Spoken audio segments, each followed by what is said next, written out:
السلام علیکم ورحمت الله وبرکاتو. هیله لرم چې روغ او جوړ به یاست. ملګرو، نن غواړم چې د ملا محمد عمر مجاهد په اړه لنډ معلومات تاسو سره شریک کړم. ملا محمد عمر مجاهد د مولوي غلام نبي زوی او د مولوي محمد رسول لمسی دی. په قوم هوتک پښتون و. نوموړی د کندهار ولایت د خاکریز ولسوالۍ په چا همت کلي کې په 1339 هجري لمریز کال کې چې له 1980 زیږدیز کال یا میلادي کال سره سمون لري په یوه غریبه او دینداره کورنۍ کې زیږېدلی دی. ملا محمد عمر 15 کلن و چې پلار یې مړ شو. وروسته له خپل کاکا یعنې تره سره د ارزګان ولایت د هراود ولسوالۍ ته ولاړ. هلته یې د خپلو ترونو مولوي محمد انور او مولوي محمد جمعه سره ژوند کاوه. ملا محمد عمر مجاهد د هراود ولسوالۍ په شهار کهنه سیمه کې په یوه ابتدایي مدرسه کې شامل شو.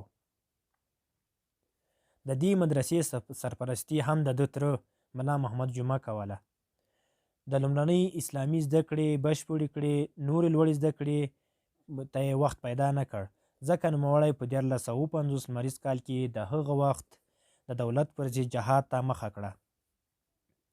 ملا محمد عمر مجاهد په 1362 لمریز کال کې له خپلو جهادي ملګرو سره د جهاد په موخه کندهار ولایت میوند ولسوالۍ ته ولاړ او هلته یې د حرکت انقلاب اسلامي له مشهور قومندان فیض الله اخونزاده سره د شوروي د لښکرو پر ضد جهاد ته دوام ورکړ.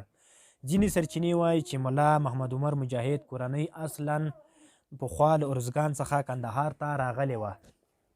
ملا محمد عمر اخوند 15 اولادونه لري. د جهاد په موده کې 4 ځله ټپي شوی دی او خپله ښۍ سترګه یې هم په جهاد کې له لاسه ورکړې وه. نوموړي لوړ قد درلود، توره لونګۍ او تور پاج یې په سره و، لږې خبرې کولې.